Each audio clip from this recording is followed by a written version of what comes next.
Hoy hablaremos del barroco en el mundo y cuáles son sus características.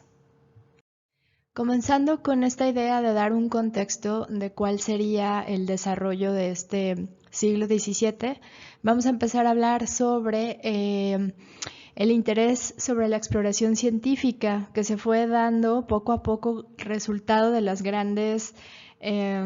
la grande apertura que va causando la mentalidad del Renacimiento, los viajes que se hacen a otros continentes, las conexiones con otras culturas, otro tipo de sensaciones, de expresiones, de perspectivas del mundo.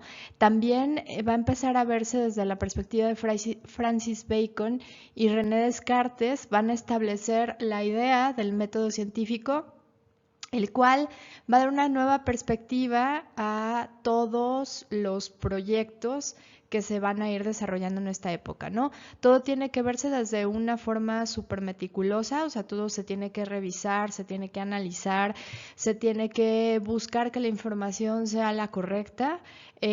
Son investigaciones que vienen desde lo racional, ya no vienen como desde esta idea mágica de Dios o porque simplemente aparecieron porque Dios lo quiso, etcétera, sino que ya se busca que el pensamiento sea estructurado.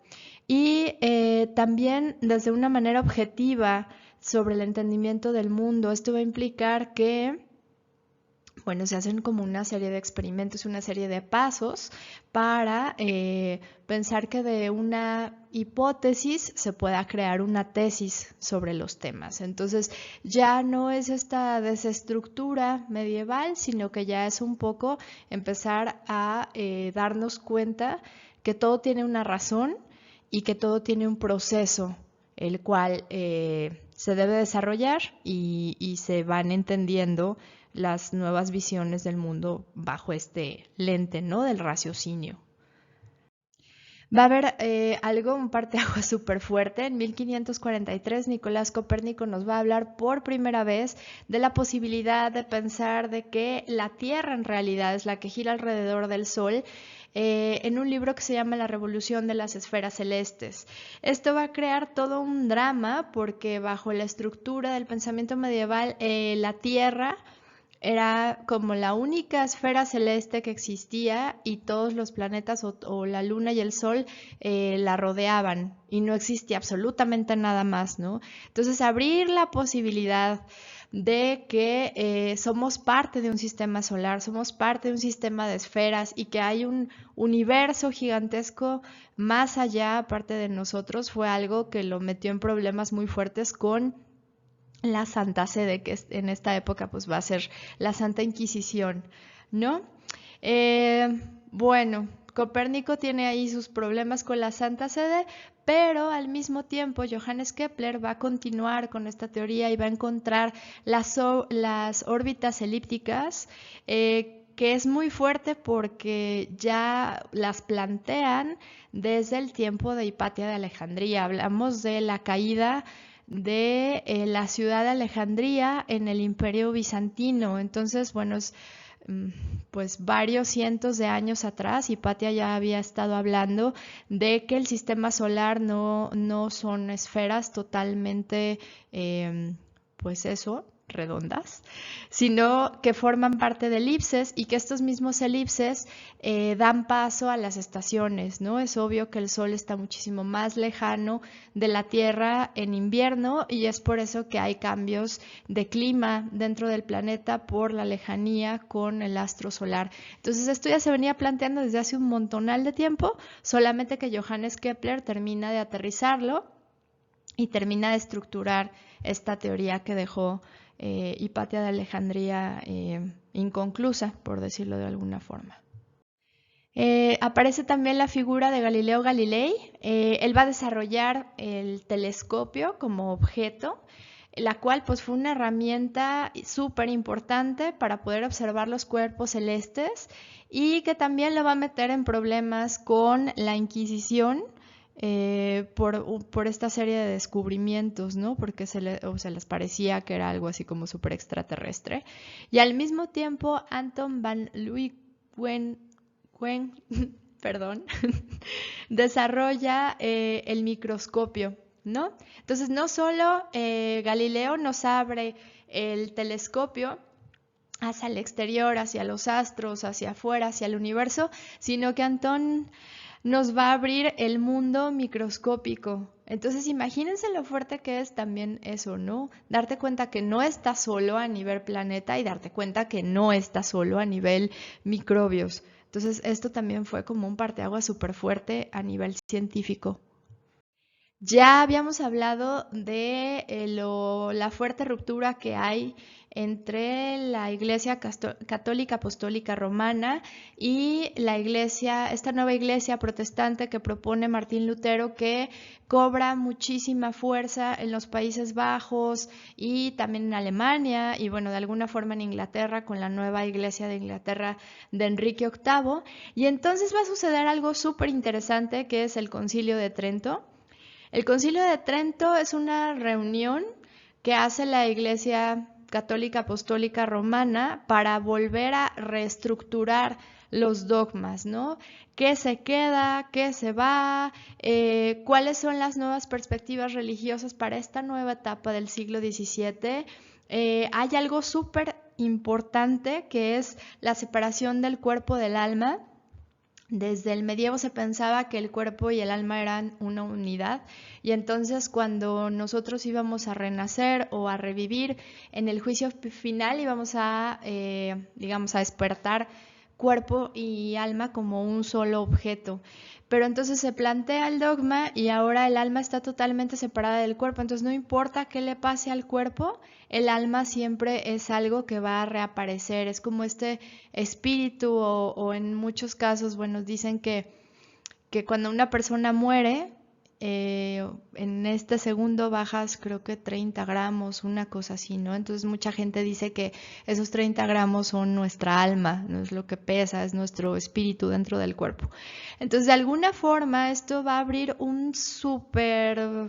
una brecha súper importante para el desarrollo científico en cuanto a los avances de anatomía y de medicina, porque ahora ya no va a haber problema con la exploración del cuerpo como lo había antes, como lo había en la época de Leonardo y de Vesalio, que era como sí aceptado, pero un poco como bajo la tierra para que nadie se diera cuenta que estaban explorando esa clase de temas.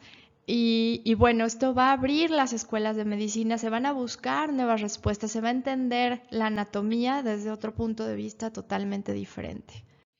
En el siglo XVII, gracias al Concilio de Trento, gracias a estos creo que fueron 20 años de investigación de la Iglesia Católica en esta nueva transformación, se va a crear y se va a fundar la Compañía de Jesús, gracias a San Ignacio de Loyola, que fue aprobada por el Papa Pablo III en 1540 y es a la orden religiosa que pertenecemos nosotros como institución.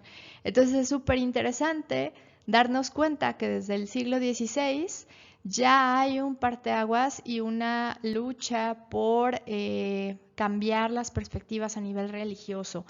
¿Qué pasa con los jesuitas? Los jesuitas vinieron a llenar un hueco súper importante que tenía la iglesia, que era que la educación de los mismos teólogos de los monasterios, de las personas, de los reyes, etcétera, estaba en un muy bajo nivel académico y los jesuitas van a empezar a llenar ese hueco que hace falta, ¿no? Desde una perspectiva científica y con unos avances espectaculares, ¿no? Tienen una apertura mental, pues la verdad nunca antes vista en una orden religiosa antes. Entonces se va a hablar que se va a combatir de alguna forma el protestantismo desde una visión intelectual y desde la educación. Se crea la orden religiosa como si fuera una orden militar. San Ignacio fue militar muchísimos años y bueno, pasaron muchísimas cosas en su vida, lo cual lo llevan a esta transformación espiritual y a este acercamiento con Dios, pero la estructura militar siempre ha estado presente en la orden jesuita. Se crea En Manresa, lo que llamaríamos los ejercicios ignacianos, que es esta perspectiva de buscar dentro de nosotros mismos y de hacer como un examen de conciencia y un trabajo muy fuerte a nivel personal para reencontrarnos con nosotros mismos. Entonces, es toda una estructura mental súper diferente. Entonces, para mediados del siglo XVII van a contar con más de 500 colegios y o fundaciones en las cuales va a contribuir de una manera espectacular la multiplicación de obras artísticas encargadas por la orden. Entonces no solo es educación, intelectualidad y científicos que van a aportar un montón en un montón de disciplinas, sino que también es el apoyo al arte en sí. Aquí tenemos una pieza de Rubens que se me hace súper impactante. San Ignacio en el altar, lo podemos ver con su casulla dorada y está expulsando un demonio de esta chica, ¿no? Vemos esta figura retorciéndose en unos tonos un poco verdosos con los ojos en blanco, que está un poco, pues sí, un poco shocking. Y San Ignacio está literal exorcizándola dentro de la iglesia y podemos ver cómo los demonios salen de su cuerpo, ¿no? Se ven literal las entidades demoníacas saliendo de su cuerpo, como de alguna forma sana a esta mujer y la regresa a una vida más limpia, a una vida más tranquila.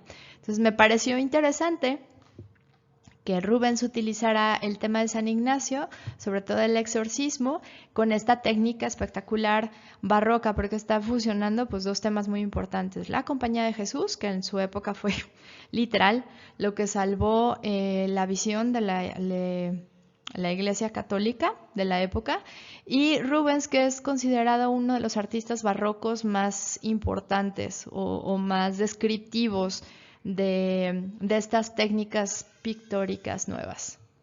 Como parte importante de este tema de la orden jesuítica, les quiero compartir esto, que es la Biblioteca del Clementinum. Se encuentra en la Universidad Jesuita en Praga, se inaugura en 1722 y es así como uno de los más claros ejemplos de arquitectura barroca.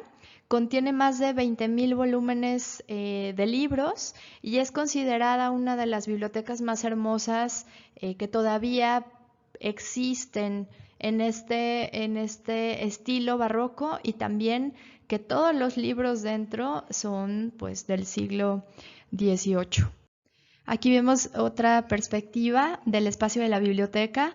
Podemos ver cómo comienza esta fusión arquitectura-pintura, que lo vamos a ver repetido una y otra y otra y otra vez en el barroco. En el Renacimiento comienzan con estos ejercicios ópticos del punto de fuga y como las perspectivas imposibles. En el barroco se hacen unos verdaderos genios con respecto a este tema. Entonces, el techo tiene una serie de murales que tienen perspectivas imposibles con personajes obviamente apegados a la Biblia, ya que estamos hablando de una universidad jesuita o apegada a la Iglesia Católica. Y en el espacio de la biblioteca en sí vamos a encontrar columnas jónicas y columnas salomónicas, que son estas columnas retorcidas, que son uno de los elementos más importantes del barroco. Normalmente no son elementos estructurales, ya que su mismo dinamismo no les permite como cargar mucho peso. Supongo que por eso están mezcladas estos tipos de columnas, unas con fuste salomónico y otros con fuste sencillo, que supongo que son las que soportan realmente el peso del segundo piso de la biblioteca. La herrería también súper orgánica, los libros pues espectaculares, debe haber unas cosas increíbles todavía ahí. Y lo que llama muchísimo la atención son todos estos diferentes globos terráqueos que me imagino que deben de ser de un montón de temas diferentes, ¿no? Astros, pueden ser también sobre animales, sobre rutas marítimas, mapas en sí, el mapa mundi, y son como estas joyas barrocas que nosotros podríamos encontrar en la biblioteca del Clementinum. La obra pictórica es de Jan Heim, se termina en 1781. Tiene todavía una colección de libros históricos raros, una colección de literatura en lengua checa más grande del país, y actualmente es la Biblioteca Nacional de República Checa. Entonces el Clementinum terminó siendo la tercera universidad jesuita más grande del mundo. Entonces pueden pensar en lo importante que fue esta casa de estudios. Esta es otra vista del espacio de la biblioteca y en primer plano podemos ver este globo terráqueo que tiene una serie de imágenes y se habla de las diferentes constelaciones que podríamos llegar a encontrar en diferentes puntos de la geografía mundial, lo cual es muy interesante, ¿no? Es un mapa celeste apegado a nuestro mismo mapa geográfico, lo cual pues me parece bastante lindo. Otro tema que va a ser un parteaguas muy grande es la muerte de Carlos I de Inglaterra a manos del Parlamento inglés, que esto es un nuevo referente que nunca antes se había visto. El poder del rey siempre estaba vinculado con el poder de Dios. Normalmente se hablaba, literal, que Dios había puesto al gobernante ahí. Entonces, pues pensar en que si Dios nos pone al gobernante es como inamovible, ¿no? Es algo que no se puede tocar porque viene por mano divina.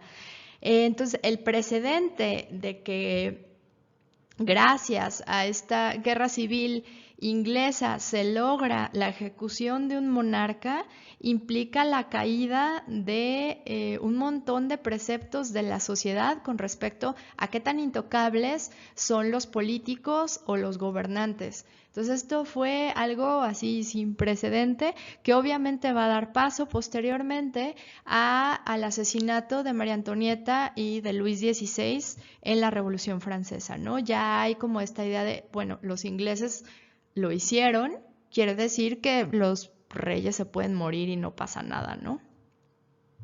Esta es una pintura la cual ilustra la muerte de Carlos I, o sea, podemos ver a Cromwell, que es uno de los líderes de la revolución, o más bien de esta guerra civil inglesa, a mano izquierda arriba.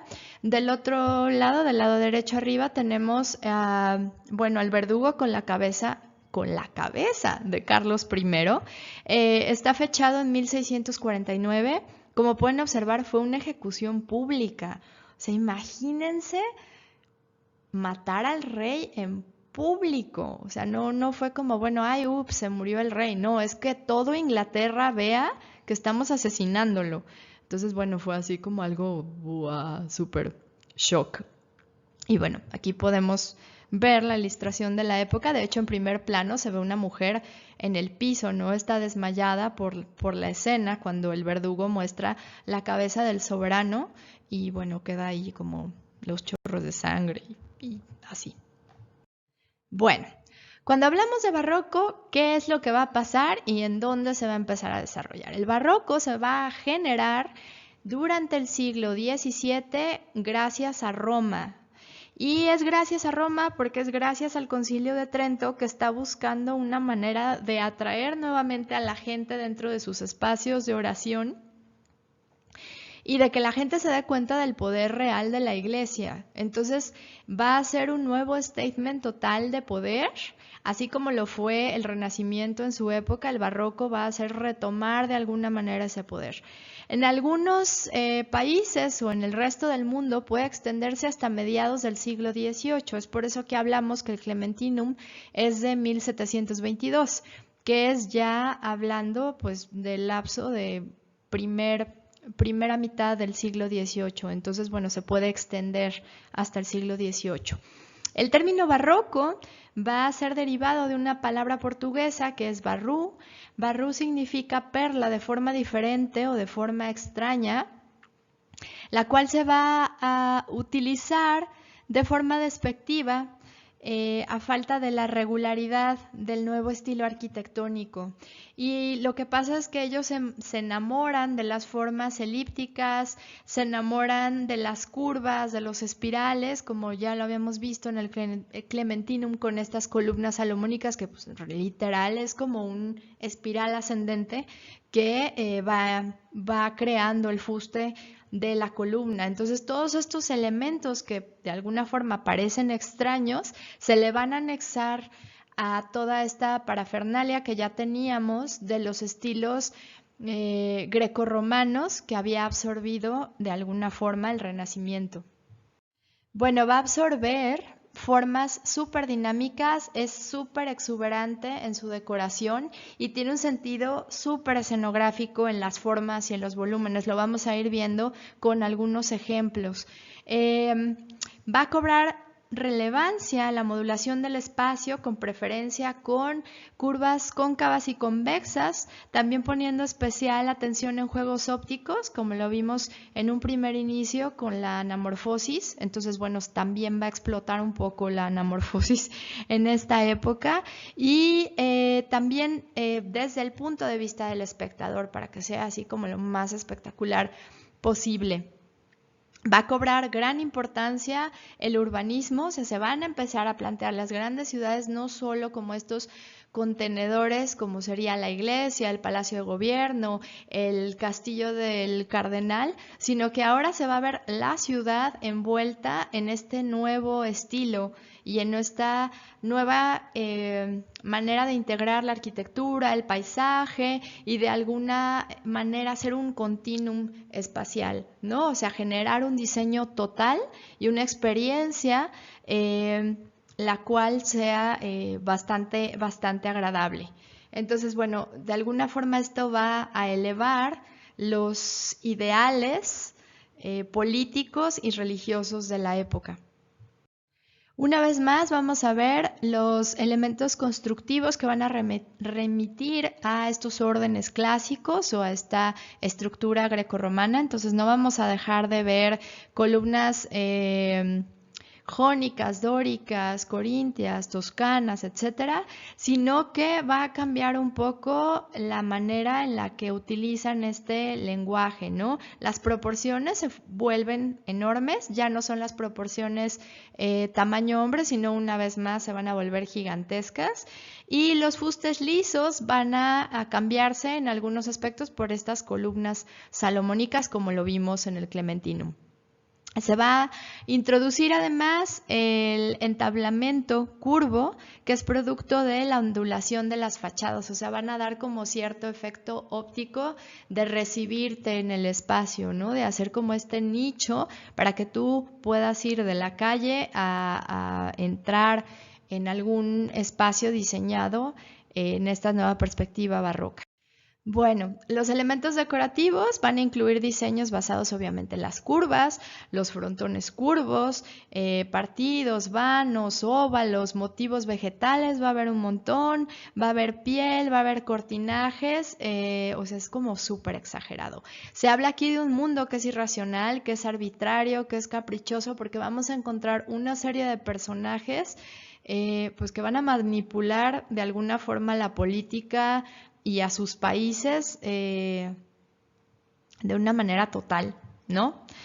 Por otro lado, vamos a dejar de ver los soportes de manera tectónica convertirse en piezas meramente decorativas. Normalmente eran espacios que estructuralmente igual eran como muy sencillos, pero la decoración la hacía verse como súper compleja. Normalmente esta decoración no iba a ser funcional a nivel estructural.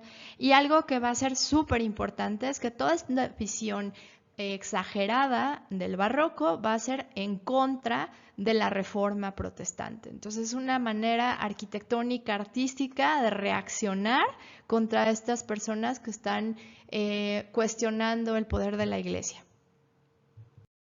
Bueno, este es nuestro primer rockstar barroco, es Gian Lorenzo Bernini. Este arquitecto es el arquitecto más connotado del barroco italiano, es el rockstar de los papas.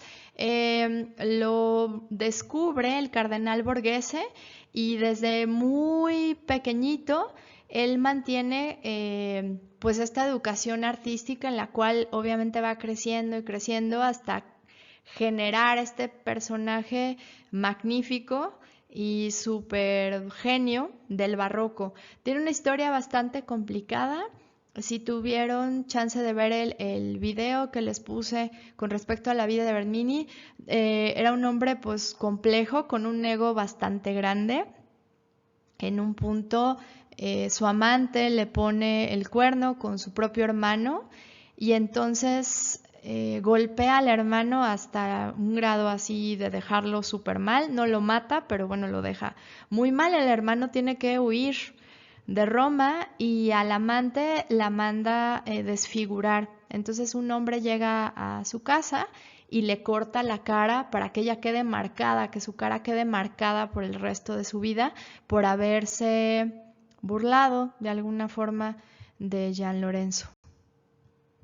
Una de sus piezas más importantes o más reconocibles en estas primeras etapas es el baldoquino de San Pedro, que es esta estructura preciosa que sostienen estas 4 columnas salomónicas. Lo hace en colaboración con Borromini.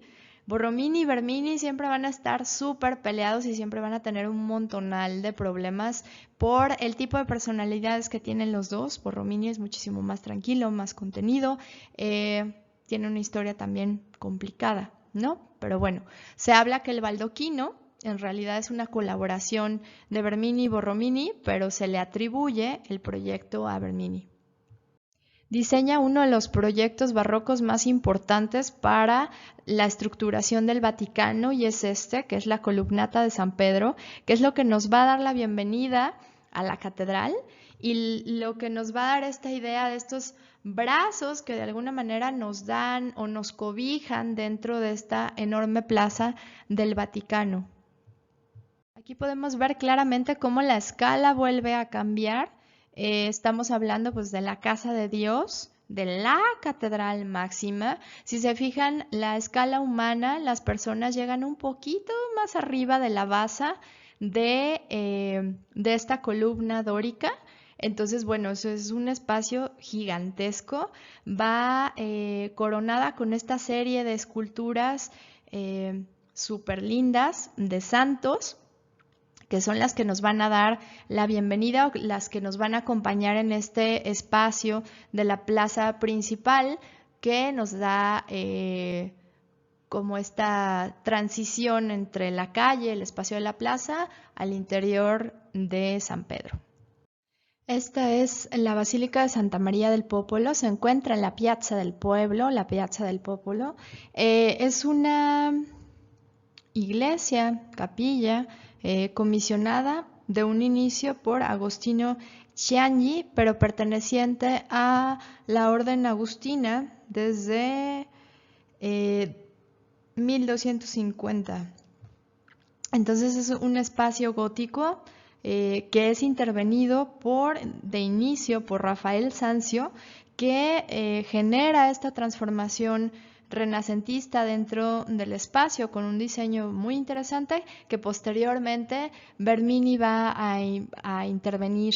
Entonces vamos a tener una capilla gótica intervenida en el Renacimiento y, digamos, finalizada en el barroco por uno de los maestros italianos de la época más importantes. El interior sí que es muchísimo más complejo de lo que nos está hablando el exterior y tiene una de las piezas que a mí se me hacen más impactantes de uno de los pintores barrocos más importantes y más expresivos de la época. Esta es la Capilla Serasi.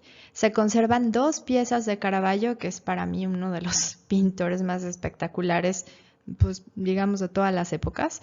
Una es la Conversión de San Pablo, que es esta figura que se cae del caballo, lo vemos desde nuestra perspectiva de usuario como si estuviéramos viendo de abajo, de nuestro punto de vista hacia arriba, ¿no? Cómo el santo está en el piso, cómo se ve el foco de iluminación justamente en él, en esta conversión, en esta caída, y el caballo, que es gigantesco a comparación de la figura humana, como normalmente tendría que ser, se eleva hacia la otra mitad de la pieza. Y la otra pieza que es espectacular también es la crucifixión de San Pedro, la cual también viene de nuestra perspectiva de abajo hacia arriba, en la cual con mucho esfuerzo estos tres hombres están levantando la cruz para que San Pedro quede crucificado de cabeza, porque él decía que no era digno de haber o de morir igual que Jesucristo. Entonces les pide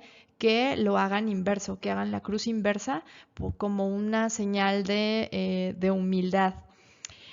Un dato chistoso es que en el centro está esta pieza de Aníbal Carracci, que es la Asunción de la Virgen, y de la cual hace un poco mofa Caravaggio, ¿no? El caballo le está dando, digamos, la parte trasera del caballo está volteando hacia la pieza de Carracci. Entonces, se dice que es un poco como la burla de Caravaggio hacia el pintor, porque si se fijan, las dos técnicas son súper diferentes. Carracci pues es este barroco iluminado con colores que siguen siendo como súper suaves y súper dulces, con esta Virgen preciosa que está en perspectiva también.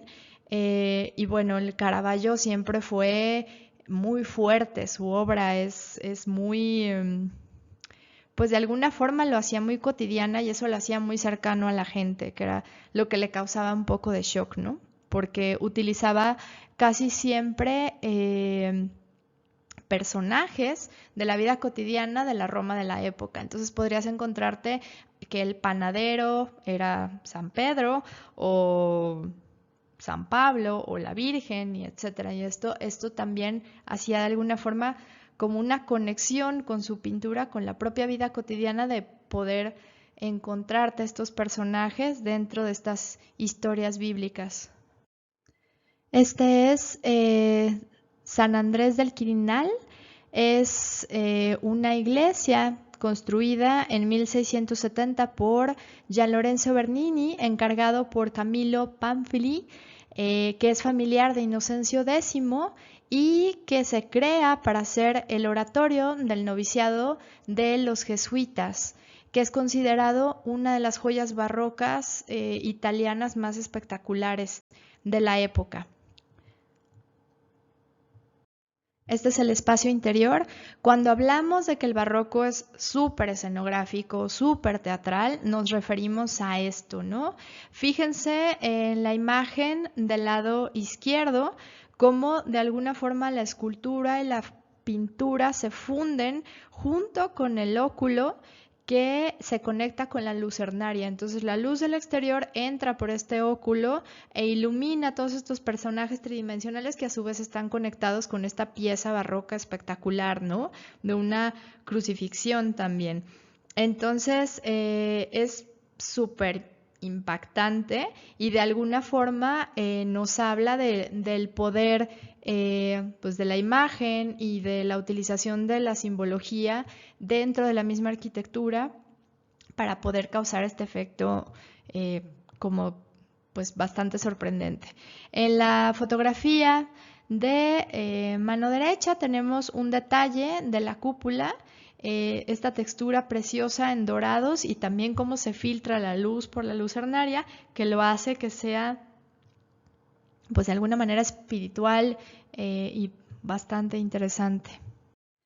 Los materiales van a ser variados y se fijan, en su mayoría es este mármol rosa súper lindo con unas vetas mezcladas de rojo, lo cual hace que de alguna forma resalte muchísimo más el dorado y las piezas de mármol blanco. Entonces hay como esta mezcla de materiales que también ayuda al efecto que va a dar la capilla en el interior o esta atmósfera barroca dentro del interior del espacio de San Andrés. Este es el Palazzo de Montecitorio. Es un edificio histórico romano, se encuentra en Roma, en la Piazza del Parlamento, que actualmente es la Cámara de Diputados de la República Italiana, y que en 1653 el Papa Inocencio X le encarga a Gian Lorenzo Bernini esta construcción de esta residencia o este palacio para la familia Ludovisi. Y actualmente pues se utiliza como la casa de la política o la casa de la Cámara de Diputados. Esta es la Piazza Navona, diseñada por Gian Lorenzo Bernini entre 1648 y 1651, encargada nuevamente por Inocencio X, y en la cual hay una fuente llamada la Fuente de los Cuatro Ríos, que representa al Nilo, al Ganges, al Danubio y finalmente al Río de la Plata en América. Entonces son la fusión de los cuatro continentes dentro del diseño de esta plaza. Anexando también en este espacio, es un espacio alargado, la conexión con un obelisco de Dominiciano de 17 metros de altura, el cual lo mandó construir este emperador romano en Egipto y bueno, de alguna manera se anexa al desarrollo de la plaza. La plaza tiene una historia súper antigua, desde el año 85, y entonces, bueno, esta fue la última remodelación que se hace en el barroco gracias a Bernini, y que después hay una conexión con la iglesia que diseña Borromini. Entonces hay siempre como esta pelea, ¿no?, entre quién hace el mejor proyecto, si el proyecto de Bernini, que es el espacio público, este espacio urbano que conecta la plaza con los edificios, o la iglesia diseñada por Borromini en este mismo espacio. Entonces compiten los dos grandes arquitectos barrocos.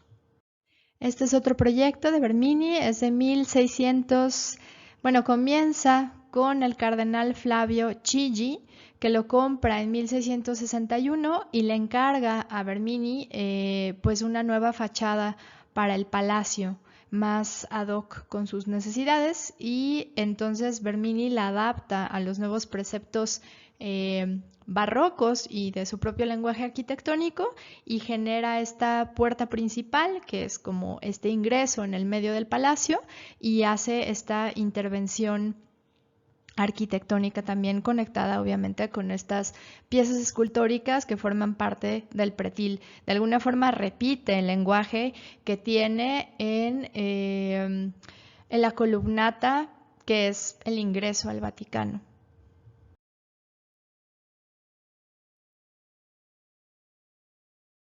Este es Francesco Castelli, llamado Francesco Borromini o conocido como Francesco Borromini. Es el otro genio arquitecto italiano, el cual toda su vida peleó por la grandeza contra Bernini. Entonces hay como esta pelea entre este par de arquitectos, el cual es considerado uno de los máximos exponentes del barroco romano, y que tiene una historia compleja, tiene una personalidad muy diferente a Bernini. Bernini pues es guapo, es súper ególatra, se sabe genio. En el caso de Borromini es como un poquito más retraído, más serio, menos showman, menos rockstar, y es muy bueno y muy atinado sus diseños, y siempre tuvo como una maestría espectacular en el manejo estructural. De hecho, hay una historia interesante sobre el diseño de un campanario que propone Bernini y construye Bernini en la fachada de San Pedro en Roma, la cual nunca pasa por las manos de Borromini porque, bueno, como tenían tanto pique, y Borromini la verdad era un maestro de las estructuras, pero Bernini, por tener este ego tan grande, nunca le pregunta qué opina con respecto al proyecto.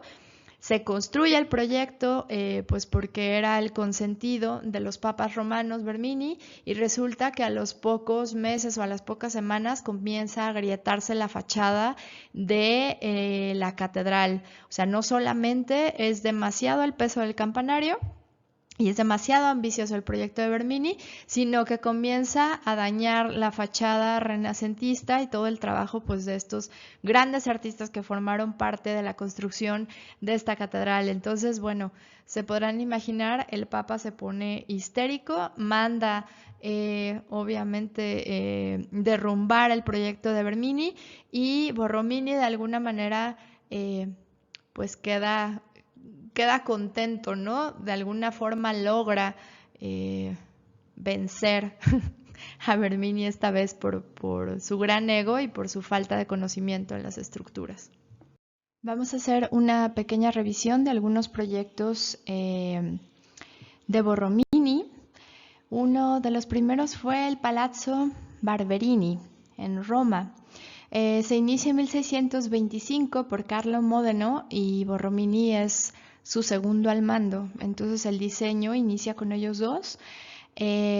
Para enojo de Borromini lo termina en 1633 Gian Lorenzo Bernini, que es el que se encarga de la fachada del pórtico y que le da como esta vista palaciega con estas galería doble de ventanales. Bernini también diseña la escalinata y Borromini propone y diseña una escalinata elíptica que está bajo este pórtico, que finalmente es lo que cierra y termina el edificio. También dentro se encuentra un fresco de Pietro de Cortona, que es la alegoría de la Divina Providencia, y que bueno, de alguna manera va a ser parte de la decoración del espacio. Como ya lo habíamos hablado, arquitectura, pintura, escultura, todo mundo coopera de alguna forma para darle un look barroco final al espacio.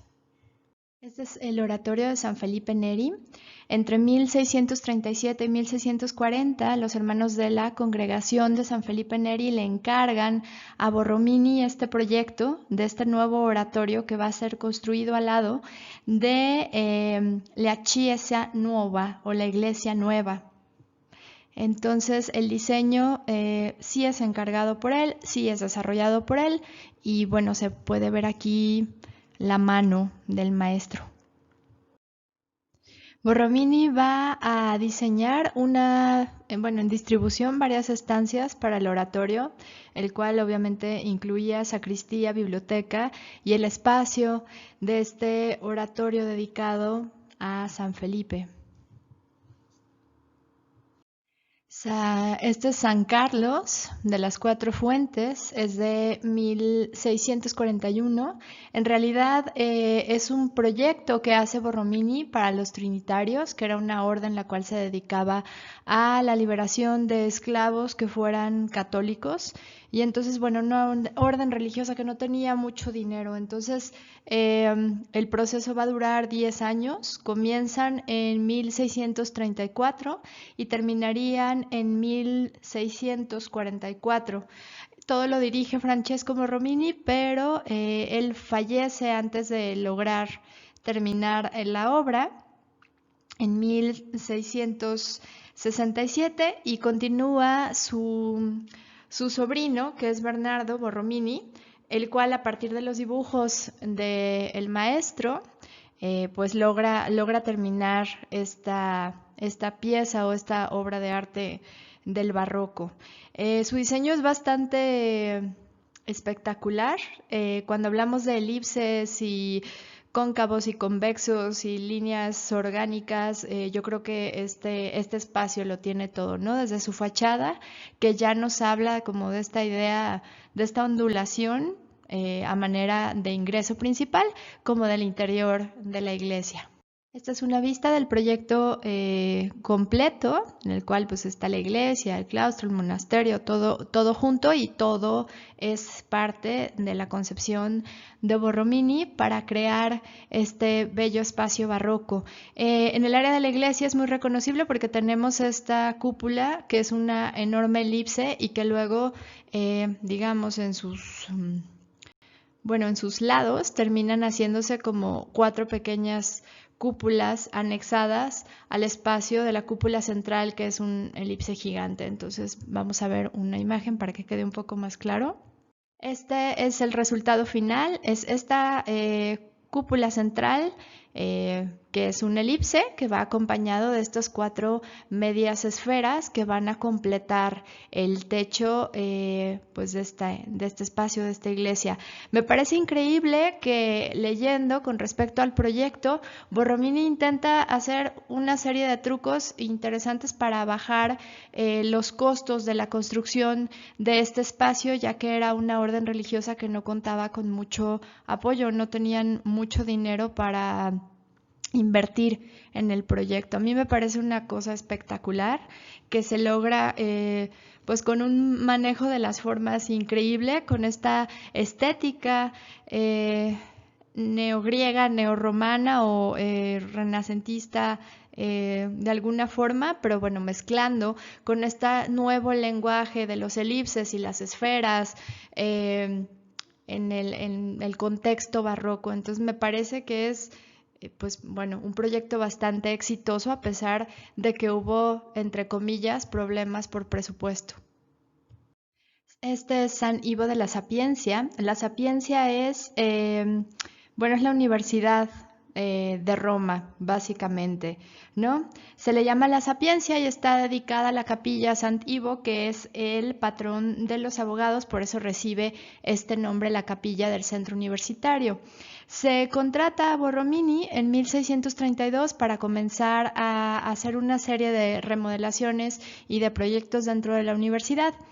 Algo que llama muchísimo la atención de este proyecto es que de alguna manera sigue un poquito esta idea de la columnata de Bernini, ¿no? Es un pasillo gigante acompañado por esta terraza en el cual hace pues esta sensación de patio central, el cual remata en nuestra capilla universitaria y tiene esta forma, ¿no? Esta media elipse que nos recibe y nos abraza, de alguna manera nos jala visualmente hacia el espacio de la capilla.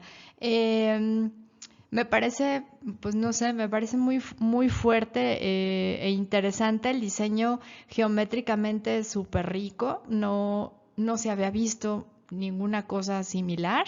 Vamos a ver ahora el interior. El diseño interior del edificio es una planta central, la cual está basada en un hexágono, pero está deformada por diferentes tipos de figuras geométricas que logran hacer que el espacio sea súper interesante. Esta foto obviamente está tomada a manera como de foto de 360 grados, pero podemos ver el diseño del piso de la iglesia, un poco en este piso ajedrez blanco y negro, pero bueno, con otro tipo de distribución geométrica. Y una vez más, el manejo del monocromo dentro del espacio de la iglesia. Sí que está cargado con molduras y con detalles bastante finos, pero el hecho que sea monocromático lo hace que se sienta muchísimo más ligero. A partir de este hexágono hace una serie de intervenciones en las cuales les comenté que de alguna forma también anexa otros elementos geométricos y logra generar esta cúpula que no es una cúpula, es como si fuera una torre extruida hacia el cielo y que nos da esta idea como de un rosetón. Y bueno, se me hace una planta arquitectónica sumamente original, ¿no? Es considerado como uno de los edificios barrocos más representativos de Roma y como más representativos también a nivel del lenguaje arquitectónico pues del estilo barroco en sí, ¿no? Esta es la iglesia de San Juan de Letrán.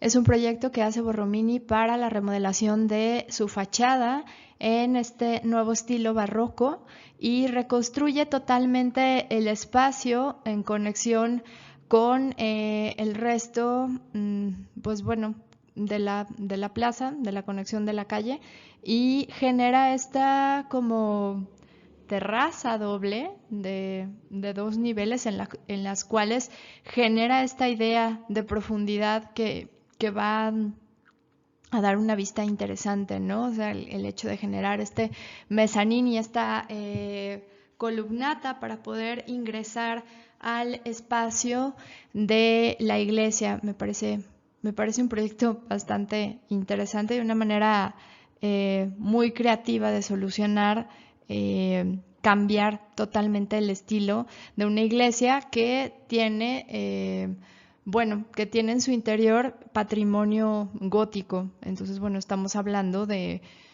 unos 200 o 300 años de historia de este mismo espacio. Este es otro o uno de los proyectos más famosos de Borromini, es Santa Inés de la Agonía de 1652. Está situado en Plaza Navona. Si se acuerdan, habíamos hablado de la remodelación y de la creación de esta plaza por parte de Bernini, y entonces es aquí donde entra Borromini y propone este espacio totalmente barroco que se va a conectar con la Plaza Navona. Entonces, bueno, es aquí donde de alguna forma los dos arquitectos se miden o miden sus capacidades artísticas y arquitectónicas uno frente al otro. Uno en el trabajo del espacio urbano, de las fuentes, de la generación de la plaza, y el otro con la creación de esta iglesia barroca que está totalmente conectada con el proyecto de ingreso de su rival. El interior es espectacular, tal vez el exterior sí que tiene esta carga barroca a la cual estamos acostumbrados con los proyectos de Borromini, pero en el interior es absolutamente diferente el lenguaje que habíamos estado viendo con otros proyectos, que es muchísimo más monocromático y sencillo. En este caso hay una explosión de escultura, de relieves, de oro, de diferentes materiales, de una losa que está pintada de colores súper intensos. Entonces, bueno, sí que es una muestra de un barroco ya muchísimo más cargado. Este es un detalle de la losa, no podrían faltar las decoraciones, en este caso no son monocromáticas, no son totalmente blancas, sino que están recubiertas de hoja de oro, junto con estos murales espectaculares y el centro de la cúpula que parece, pues sí, como el paraíso elevándose hacia el cielo, ¿no? Como con esta intención de las pinturas barrocas, de las perspectivas imposibles que ya habíamos hablado un poco, cómo se va anexando la pintura al espacio arquitectónico y por medio de estos murales se va creando también espacios y sensaciones como para todavía remarcar más lo grandioso que podía llegar a ser este edificio o este estilo arquitectónico. Este último proyecto no es de Bernini ni de Borromini, es de Pietro da Cortona en Santa María de la Paz, es de 1657, pero me parece un espacio súper bonito, ¿no? Este pequeño idea de este espacio semicircular o en esta medio círculo que nos da la bienvenida a la iglesia y que también está construido con diferentes elementos también curvos que nos van dando una profundidad dentro del proyecto, o al menos de manera visual.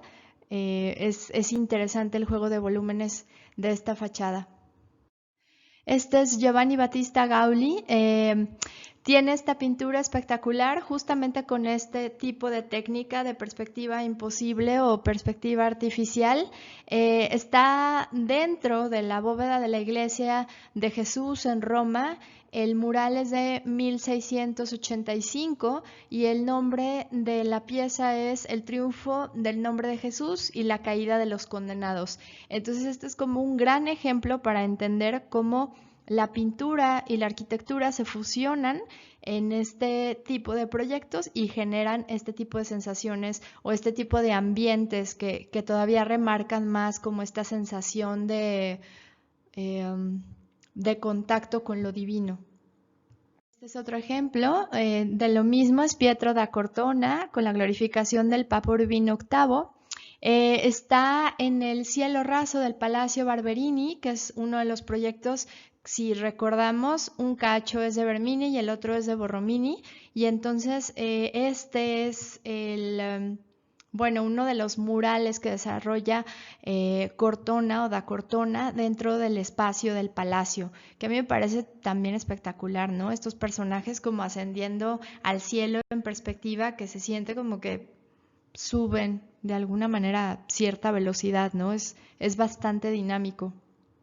Cambiando de país, vamos a hablar sobre la Francia del Rey Sol y cuáles serían las principales muestras arquitectónicas o los principales proyectos durante el reinado del monarca. Este es un proyecto de Jacques Le Messier, es la iglesia de la Sorbona, el proyecto es de 1635. Si nos situamos ahora en la Francia de Luis XIV, es un lenguaje totalmente diferente al que estábamos viendo con los grandes maestros italianos y el manejo de las formas. En Francia es muchísimo más estático, no tienen como esta dinamismo, ni meten tantas como curvas espectaculares como en el caso de los proyectos de Borromini, sino que tienen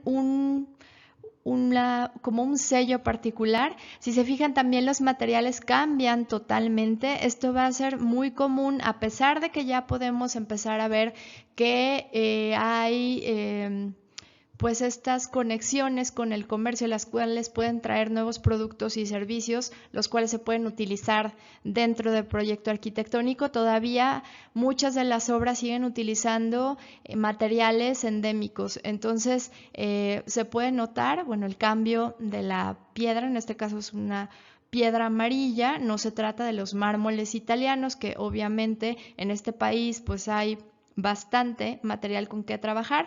En Francia no se tiene este tipo de materiales, entonces obviamente se transforman los espacios por los cambios de colores y los cambios de lenguaje y de material. Este es el arquitecto François Mansart con el Palacio de la Mansión de Lafite. Se termina en 1626 y es un ícono del barroco francés, y podemos ver cómo la distribución del espacio sí que sigue siendo rítmica, sigue teniendo llenos y vacíos en cuanto a los espacios de los ventanales, pero el lenguaje, por ejemplo, del techo siempre son estos techos de pizarra súper oscura que contrastan con la cantera con la que se erigen los edificios. Y obviamente va a ir acompañado de un jardín que, bueno, que le va a dar como cierta importancia a este palacio. Esta es la nueva fachada del Palacio del Louvre, nueva para el barroco, aclaro, ¿no? No contemporánea en nuestra idea de contemporáneo. Es de Louis Le Vallée y Claude Perron, los cuales hacen esta remodelación barroca y la anexan al castillo de Louvre, que había sido pues el castillo el cual desde el medievo los reyes franceses habían tenido su residencia dentro de la ciudad de París. Esto está por cambiar de manera radical con el reinado de Luis XIV. Bueno, este es el personaje. Este es el Luis XIV en un retrato a sus 50 años, con su armadura y bueno, una de sus poses, de sus famosas poses, era un excelente bailarín, y entonces, bueno, él sabía cuáles eran las posiciones que le daban más, que resaltaban más, digamos, la postura de su propio cuerpo. Es uno de los monarcas que comienza con la construcción de enormes proyectos muy fastuosos, con una nueva visión de encontrar el estilo francés. Francia está harta de que de alguna forma Italia sea el que siempre está pues marcando las pautas con respecto a diseño, y entonces Luis XIV pide que de alguna forma se desarrolle un estilo barroco puramente francés, con diseñadores franceses, con artesanos franceses y con una nueva visión como para hacerle frente a los grandes diseñadores y arquitectos italianos. Entonces esto se le puede llamar o se le podría denominar el clasicismo francés, o la primera vez que Francia empieza a tomar en sus manos un estilo propio. Luis XIV sube al poder a los 4 años, es coronado rey a los 4 años, pero obviamente no va a asumir el poder sino hasta los 24. En el ínter de estos 20 años, su madre, la reina Ana de Austria, y el cardenal Giuliano Mazzarino van a tener el poder tras el trono y van a ser de alguna forma los que decidan cuál es la dirección que va a llevar el país. Algo que es bien interesante, de alguna forma, Luis y bueno, su hermano son huérfanos, es por eso que tiene que subir tan rápidamente al poder a una corta edad. Eh, Su papá, de alguna forma simbólico, si lo quieren ver así, va a ser Mazarino. Entonces, este cardenal, que es un personaje súper inteligente, que tiene una capacidad espectacular para los negocios y para las conexiones a nivel político. Entonces, desde muy chiquito, Luis entraba a las juntas políticas a ver cómo se iban desarrollando, por ejemplo, los tratados, cuando iban algún tipo de embajadores, y cómo Mazarino movía sus piezas y de alguna forma desarrollaba sus planes para ir mejorando la situación de Francia y, pues bueno, para engrandecer el país. Para celebrar su entrada al trono a los 24 años en 1653, hace esto que se llama el Ballet Real de la Noche. Eh, Tienen que entender que para sentir o para generar esta idea de ser un rey que fuera totalmente masculino, se necesitaban tener tres actividades primordiales. Una, saber andar a caballo, que era súper importante, porque eso implicaba que ibas a tener maestría en la guerra, que esa sería la segunda cualidad que debería de tener un rey, que fuera un gran estratega a nivel militar. Y una tercera, que implicaba que fuera un excelente bailarín. Eh, Parece un poco chistoso hablar de danza o hablar de ballet dentro de estas tres características de masculinidad barroca, pero se entiende como el control del cuerpo, cómo ser capaz de controlar tu propio cuerpo, tu musculatura y tus movimientos de alguna forma te hacen muchísimo más fuerte que el resto de las personas. Entonces por eso que él se presenta por primera vez en el personaje de Apolo o de Helios, pues que es el dios del sol, y aparece con este vestuario. Esta es una ilustración de la época, este fue su vestuario del Ballet Real de la Noche. Eh, y bueno, no sé, es como un pequeño espacio cultural que me pareció interesante. A continuación veremos un fragmento de lo que fue una reconstrucción del Ballet de la Noche. Se perdieron algunas partituras, o sea, no se tiene la obra completa, y es por eso que se inspiran en Lully, que fue el músico encargado de generar pues el ballet en sí, y se hizo una recreación en la cual podemos ver la representación de Luis XIV como la transformación de Luis XIV en el Rey Sol, y como la transformación de Luis XIV en rey y en hombre de alguna manera. Posteriormente era necesario que Luis tuviera un buen matrimonio político. Y es por eso que se casa con la infanta María Teresa de España, que es hija de Felipe IV de España, que es el rey del barroco español. Se pueden imaginar que desde 1492, que fue descubierta la ruta a América, España se había enriquecido de una manera brutal y habían avanzado en un montón de temas. Entonces era uno de los mejores países cristianos con el cual aliarse. Entonces Luis XIV pide la mano de la infanta María Teresa. Aquí es chistoso, esta es la imagen como de este primer encuentro. Lo que me parece chistoso y no, es como una versión muy, pues muy misógina, en la cual Luis XIV está estrechando la mano de Felipe IV y Felipe IV le entrega a su hija como si fuera mercancía, ¿no? Esta nueva unión por medio, bueno, de la sangre. Hay otro personaje aquí que es Don Luis de Haro, que es el encargado de hacer la conexión entre la infanta y el recién coronado Luis XIV.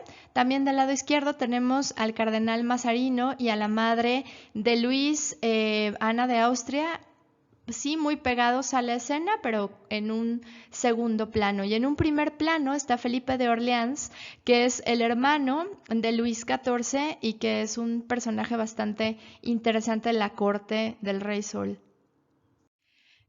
Luis XIV siempre fue muy excéntrico, era un personaje muy interesante, muy calculador, muy inteligente. Bueno, aquí lo podemos ver sentado en su trono, vestido con este manto dorado, está como en un nivel un poco más elevado que el resto de los personajes. Tiene un cetro y está acompañado de su esposa, María, que está sentada rodeada de los hijos de Luis XIV. También se encuentra su madre sentada a su lado izquierdo, que sería nuestro lado derecho. Del lado izquierdo de la escena está el duque de Orleans con esta cornucopia en el brazo, que al final tiene una esfera, que es como esta idea del cuerno que nunca deja de producir riqueza y abundancia.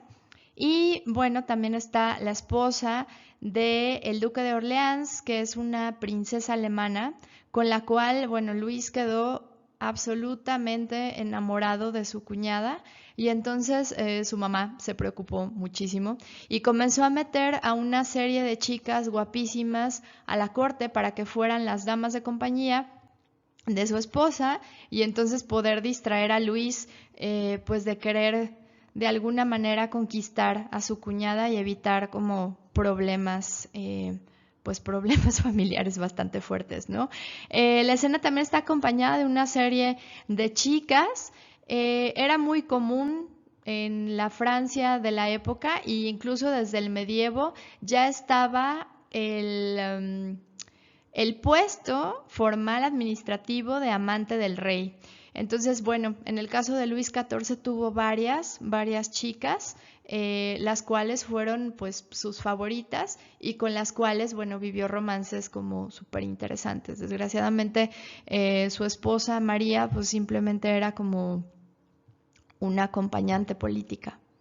Este video es un time-lapse de cuál fue el desarrollo de la construcción y cómo fue creciendo el proyecto de Versalles a través de los años.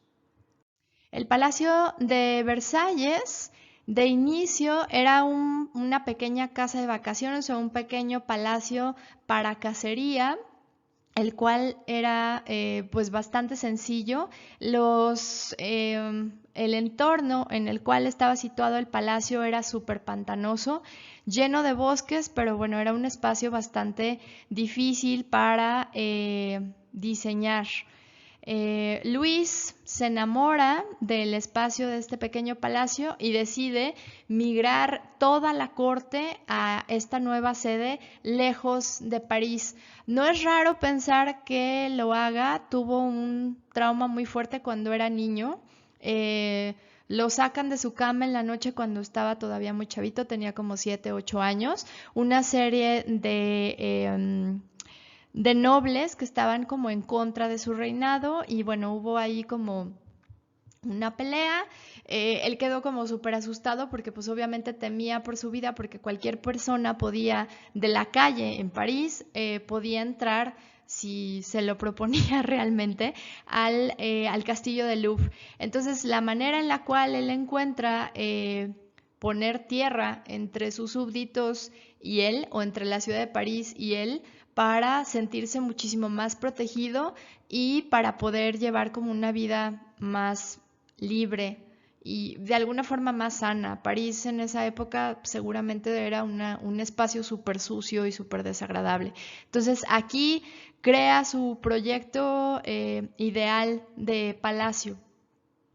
Este sería el resultado final de el diseño de Luis XIV para los apartamentos del rey y la reina y la amante, porque están todos juntos.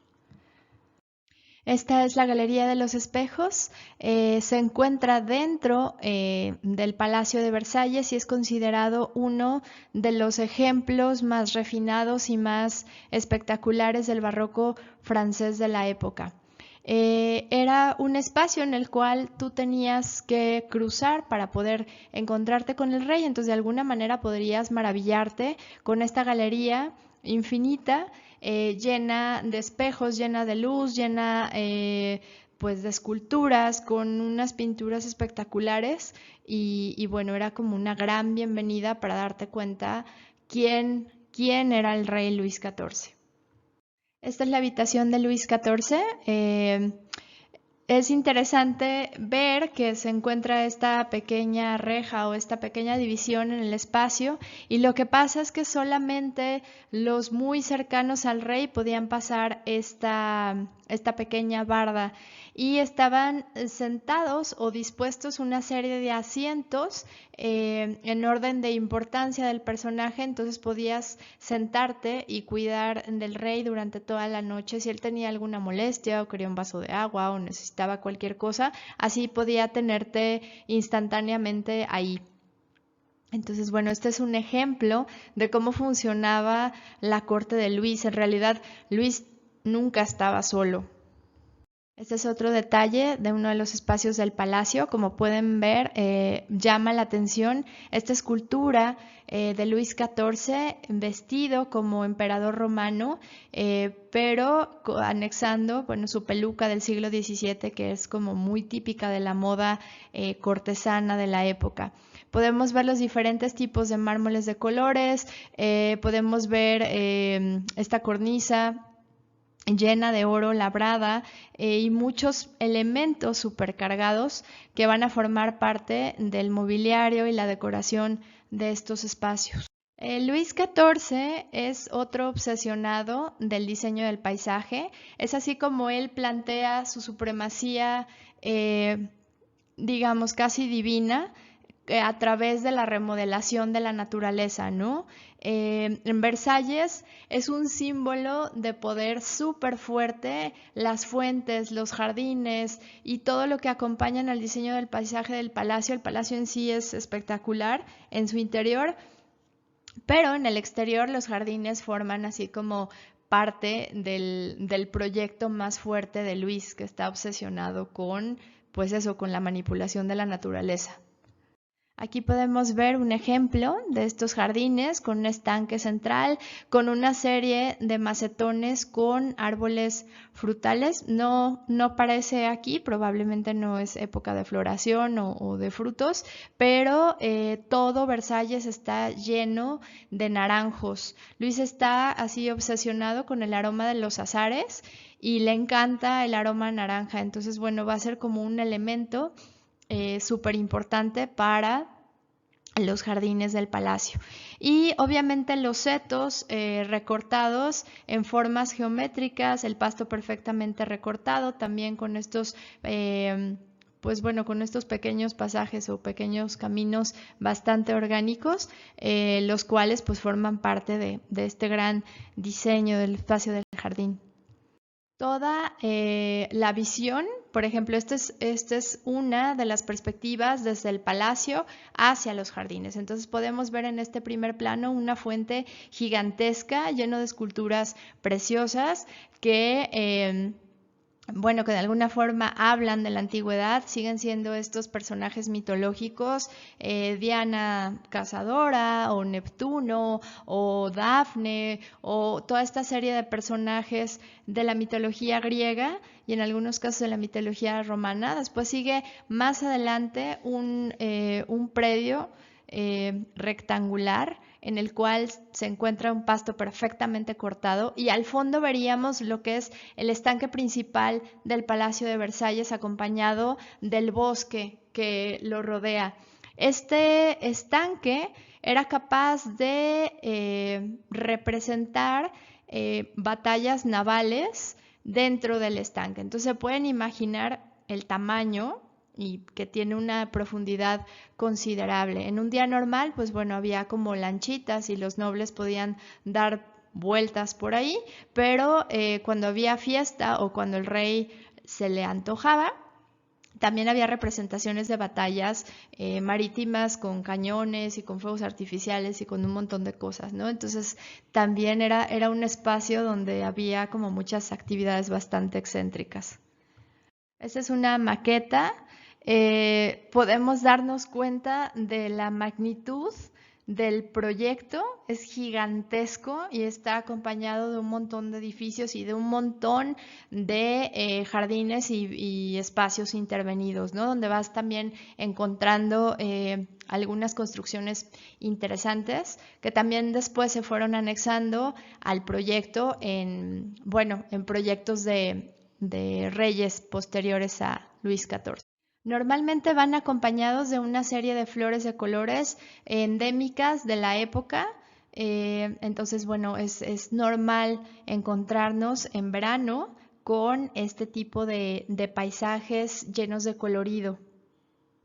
Toda la historia de Versalles y de la obsesión de Luis va a empezar justamente entre 1656 y 1661.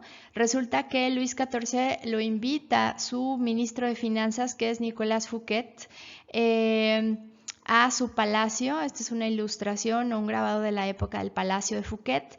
Y entonces cuando Luis cruza la puerta y se da cuenta de este espacio magnífico, espectacular, con unos jardines pues de ensueño, se muere de la envidia y entonces después de la fiesta al día siguiente encarcela a Fouquet por corrupción y se queda con su diseñador de paisaje, que es André Lenort, el cual pues bueno, era el diseñador especial que Fouquet tenía encargado para sus jardines. De la vida de André Lenort no se conoce mucho más que su relación con el rey, la cual era bastante buena, o al menos parece ser que así fue. Su padre también se había encargado digamos, del paisajismo y de los jardines del papá de Luis XIV, que se hubiera sido Luis XIII. Y entonces, bueno, había como un cariño especial porque, bueno, una familia que de alguna forma servía al rey de varias generaciones. Es uno de los diseñadores de paisaje más influyentes del siglo XVIII, yo diría que hasta nuestra época. Es como de los primeros en plantear este enormísimo proyecto de un montonal de hectáreas en Versalles, y no solamente de generar el proyecto, sino de mantener vivos los jardines durante un montonal de años, con un montón de técnicas de jardinería pues bastante especializadas. Entonces es un personaje importante para el paisajismo. Bueno, sus obras más conocidas serían el Palacio de Marly, el Palacio de Chantilly, Box de Vicomte y obviamente los jardines de Versalles. Entonces, bueno, no solamente podemos observar su obra dentro del predio de Versalles, sino que también intervino en otros proyectos de paisajismo. Conectando con el tema del paisaje, vamos a hablar un poquito de teatro. A partir del barroco, en específico de 1606, vamos a entender el espacio teatral como lo entendemos ahora, ¿no? Son estos teatros cerrados que tienen una caja negra a la cual se puede intervenir y se pueden hacer miles de escenografías diferentes y que pasen efectos especiales y que caigan, por ejemplo, personajes o que salgan del piso, de trampas del piso. Entonces va a ser importante porque este desarrollo teatral va a generar también un avance muy fuerte en las grandes cortes del barroco. Gracias a estos grandes banquetes y fiestas de los reyes, se avanza muchísimo en cuanto a técnicas de escenografía, de representación y de efectos especiales. Este es un grabado de una de las fiestas de Versalles en las cual hay una representación teatral y, como pueden ver al fondo, después como cierre o broche de oro final, dentro del espacio del jardín había este espectacular, pues bueno, presentación de fuegos artificiales en el cual queda grabado en esta imagen, ¿no? Entonces podemos ver cómo una fiesta del rey podía durar un montonal de tiempo y también tener como muchísimos soportes de entretenimiento pues que eran bastante elaborados y complejos. Este es un frame de una película que se llama Vatel, con B chica. Es la historia de la visita del rey Luis XIV a un palacio. El rey Luis XIV quiere que en específico ese personaje se encargue del ejército francés contra los holandeses.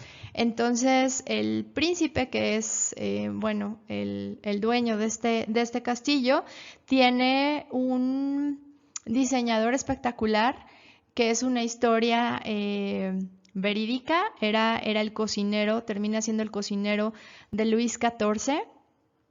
Y entonces, bueno, es como el desarrollo de un fin de semana y estar observando las fiestas que se podía, o sea, como todo el esplendor barroco y todo el esplendor teatral que podía desplegarse en uno de estos espectáculos. Entonces, bueno, les dejo estas imágenes. Luis no solamente estaba interesado en el paisajismo, en la arquitectura, en el diseño industrial o en diseño de modas, porque era como un personaje bastante avant-garde, siempre estaba marcando tendencias de moda y estaba obsesionado también con las bellas artes. En específico, funda la Real Academia de Danza, que para él la danza pues era algo súper importante. En este retrato en específico lo vemos en una postura, la cuarta posición de ballet. Es interesante porque este retrato fue un parteaguas para muchos monarcas, los cuales empezaron a imitar la forma en la que él está parado. Entonces, él utiliza sus mismas habilidades para la danza como para, de alguna manera, engrandecer su personaje. Este es otro frame de la película de Vatel. Como pueden ver, es una fiesta en interior con músicos, con flores y bueno, todos los personajes están disfrutando de esta velada. Otro frame de la película, tenemos al rey en el centro, obviamente vestido de pies a cabeza en color rojo, que ya hemos hablado una y otra vez que el pigmento rojo siempre va relacionado con poder. Entonces, bueno, el rey Sol estaba obsesionado con este color. En la corte solo se le permitía a gente noble o gente que formara parte de Versalles utilizar el color rojo en los zapatos y bueno, en ciertos accesorios que el rey pedía que trajeras, ¿no? En la parte de atrás podemos ver el sol, que es digamos, el logotipo, el icono que escoge Luis XIV para su propio personaje, que sería pues el rey Helios. Cambiando de tema, ahora vamos a hablar de España. España y sus principales muestras arquitectónicas. Entender la España del barroco y entender el reinado del rey Felipe IV de España, y va a ser Felipe III en Portugal, va a seguir esta familia de los Austrias. Recuerdan que había entrado con el matrimonio de Felipe el Hermoso y Juana de Castilla, y entonces tienen a Carlos V. Este Carlos V, que viene pues de esta corte del Sacro Imperio Romano Germánico, va a ser esta familia de los Habsburgo. Entonces, básicamente siguen siendo la misma familia, los Habsburgo o de los Austrias, que forman parte de la época de oro del país. Es por eso que tiene las dos coronas, ¿no? Es Felipe de España y Felipe de Portugal también. Es considerado uno de los mayores mecenas de la época y impulsor del desarrollo del arte barroco en España, y obviamente va a ser el suegro de Luis XIV. El sucesor de Felipe IV obviamente será Felipe V, y Carlos II, el hechizado, le llamaban. Es descrito así por sus contemporáneos porque después de una eternidad de matrimonios entre primos y tíos y sobrinas y hermanos, la calidad del material genético de la familia de los Habsburgo, al menos en España, era bastante mala. Entonces, bueno, solamente va a reinar de 1665 a 1700 y es el último de los Habsburgo en tener el poder en España. Es donde se termina la dinastía Habsburgo en España y donde se va a cambiar a los nuevos reyes que serían los Borbones. Esta es la infanta Margarita, Margarita de Habsburgo, la cual posa para Diego de Velázquez en Las Meninas, cuando tiene solamente 5 años. Este es uno de sus retratos, pues muy cerquita ya de su muerte. Ella muere muy joven, a los 21 o 23 años de edad, después de haber tenido, creo que a su cuarto hijo, una cosa por el estilo. Entonces, bueno, esta es hija de Felipe IV, hermana de María Teresa de Francia, que es la esposa de Luis XIV, y se casa con su tío, que es el emperador del Sacro Imperio Germánico. Entonces, bueno, se podrán imaginar que ella también no estaba aportando mucho a material genético sano. Esta es un poco la historia de la infanta Margarita en los ojos de Diego de Velázquez, como nosotros podemos llegar a ubicarla. Los primeros 3 piezas, bueno, serían sus 2 añitos, sus 3 añitos y sus 5 años, donde ya aparece en Las Meninas. Y abajo otras 2 piezas que le hace Velázquez, pero ya de adolescente. Entonces, es ir viendo un poquito el crecimiento de los hijos de los Habsburgo por medio del trabajo de Diego de Velázquez. Vamos a empezar a hablar de arquitectura dentro de esta identidad barroca española. Este es el arquitecto más fuerte del periodo, Juan Gómez de la Mora. Es la figura más destacada y es el autor de la Cleriencia de Salamanca. El proyecto es de 1617. Salamanca es una de las ciudades más antiguas de España, o de las más antiguas, en las cuales se tiene una de las universidades más antiguas del mundo. Entonces, bueno, es un espacio patrimonial bastante interesante. El barroco que observamos va a estar muchísimo más apegado al que nosotros estamos acostumbrados como mexicanos. Aquí podemos ver otra vista del proyecto y es este patio acompañado de estas columnas con capiteles corintios, pero bueno, tiene una serie de óculos transparentes y una serie de figuras repetitivas. Es bastante equilibrado en su diseño, también anexa el arco de medio punto y bueno, tiene una serie de molduras y una serie de elementos florales que van acompañando la arquitectura de este espacio, de este patio. Este es otro ejemplo de arquitectura barroca española, es Plaza Mayor en Madrid. Comienza Juan Herrera y termina Juan Gómez de la Mora. El proyecto inicia en 1590, o sea, en el siglo XVI, y se termina en 1619, ya en el siglo XVII. Entonces, bueno, hay como una transición entre el proyecto y se termina, bueno, con esta estética barroca española que es como muy específica, muy fácil de reconocer. Actualmente alberga uno de los espacios más turísticos de la ciudad de Madrid y está acompañada pues, de una serie de restaurantes o de bares donde la gente disfruta de las terrazas o de este enorme espacio de la plaza durante día y noche.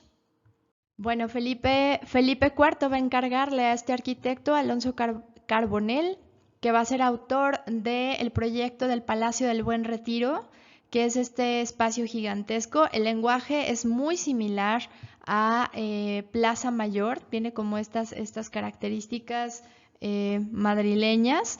Se lleva a cabo de 1630 a 1640. Esta es una vista de planta del proyecto. Como pueden observar, está el área, digamos, habitacional del palacio, pero está acompañada de una serie de jardines en una extensión bastante grande, lo cual llama la atención por si vieron la imagen anterior. Es un espacio el cual se encuentra pues en una geografía bastante árida. Entonces mantener vivos y mantener verdes estos jardines debe de haber sido pues toda una hazaña. Este es un detalle de la arquitectura del Palacio del Buen Retiro. Como habíamos hablado, se parece muchísimo a la manera en la cual se resuelve Plaza Mayor en Madrid, ¿no? Los colores, los detalles, también el techo en este pizarra oscura en contraste con el ladrillo o la pintura color ladrillo y la mezcla entre la cantera. Este es otro proyecto, es de Pedro Sánchez y Francisco Bautista. Son autores de la Colegiata de San Isidro en Madrid y el proyecto se termina en 1664. Este es el tipo de barroco al cual vamos a estar acostumbrados a nivel nacional. Es el tipo de lenguaje que nosotros estamos esperando ver cuando hablamos de arquitectura barroca mexicana. Vean los detalles de las capillas con estos retablos recubiertos de oro, con bueno, estas piezas pictóricas que siempre son en un claroscuro impresionante, bastante, sí, siempre son como muy escenográficas y muy dramáticas. Este es un proyecto de Alonso Cano, es autor de la fachada de la Catedral de Granada de 1667. La catedral pues ya tiene toda una serie y una historia y un proceso arquitectónico, pero hay esta remodelación en el siglo XVII de su fachada y entonces esta es la manera de resolverlo, ¿no? Estos tres nichos gigantes, el más grande remarcado, la puerta principal o la entrada principal a la catedral, acompañado de esta pequeña bóveda de arco de medio punto, de detalles bueno, en la piedra, labrados, de esculturas, de estos pequeños detalles en la parte del pretil que también le van a dar cierto ritmo. Parecería como si fuera un tipo de pináculo barroco. Hay otro personaje barroco que la verdad no podía dejar pasar, es Pedro el Grande de Rusia y esta es su breve historia. Pedro el Grande va a ser zar de este enorme territorio al cual llamamos el país de Rusia. Va a nacer a finales del siglo XVII, en 1675, y durante su juventud se dedica a ser aprendiz de carpintero naval, vive durante muchos años en Ámsterdam y después va de viaje a Londres, donde sigue perfeccionando sus conocimientos en diseño naval. Cuando regresa a Rusia va a comenzar toda una revolución por la modernización del país para conectar a Rusia con el resto del mundo. En 1703 va a fundar la ciudad de San Petersburgo, que va a estar a las orillas del Báltico y que va a sustituir a Moscú como capital. Es bien interesante la historia de este hombre, es un personaje bastante atípico, es obsesionado del diseño hidráulico, del diseño naval, es un excelente estratega militar, de hecho le gana el territorio a Finlandia para poder tener ese cacho, el cual sería el puerto más importante del país. Rusia no estaba conectada por mar en ningún punto, al menos que fuera como estratégico para poder viajar al continente. Es por eso que Pedro le echa ojo a este pequeño pedazo de tierra en donde funda San Petersburgo. Y bueno, es una historia súper fuerte, mueren montones de personas, de trabajadores en situación casi esclavizada para la construcción de la ciudad, pero es una de las ciudades más espectaculares de Rusia. Bueno, cuando regresa a Rusia, emprende una cruzada contra los conservadores del país, a los cuales va a nombrar castores, porque durante siglos utilizaron como parte de la moda del país unas barbas súper largas, ¿no? Y entonces su manera de terminar con esto vestuario medieval, porque bueno, a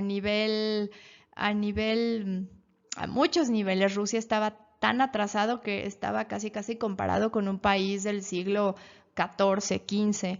Entonces, aquí hay un afiche, una publicidad en la cual está Pedro el Grande con unas tijeras en la mano, él vestido con esta moda del siglo XVIII, así como lo más contemporánea posible, lo cual tuvo contacto en Ámsterdam. Ámsterdam era uno de los puertos más avanzados de la época. Los holandeses eran espectaculares en esta época, era así como un país súper abierto y súper tolerante a comparación de otras coronas de la época. Y entonces está este Pedro contemporáneo, moderno, fresco, cortando la barba de este personaje, ¿no? De hecho, anexa un impuesto a estas personas que tenían barba puesta. Entonces, bueno, es un poco chistosa la historia en ese aspecto. Este es el Palacio de Peterhof, el cual diseña y se encarga de alguna forma como supervisor de obra de la construcción del palacio. Se encuentra muy cerca de la ciudad de San Petersburgo y es uno de los ejemplos más espectaculares de hidráulica barroca de la época. Tiene unas fuentes increíbles. El sistema lo desarrolla el mismo Pedro el Grande por esta fascinación que tiene por la hidráulica. Y aquí podemos ver un poco una vista aérea, el proyecto del palacio en una nave totalmente lineal acompañado de estos dos cuerpos de vegetal o estos dos jardines espectaculares llenos de fuentes y llenos de estanques. Este es, bueno, una fotografía de una de las perspectivas de las fuentes del palacio, todas doradas, llenas de chorros de agua. Y bueno, el edificio está pintado en este amarillo súper fuerte con la parte de la losa o del techo pintado en azul súper clarito. Los colores de San Petersburgo son súper alegres, usan rosa, usan verde pastel, usan amarillos, usan azules muy claros, porque el clima es horrible básicamente y el invierno dura muchísimo y la gente se deprime un montón. Entonces, bueno, la opción que fueron viendo que era como más acertada era pintar la ciudad de colores muy alegres. Entonces, bueno, el palacio también tiene este tipo de paleta de color.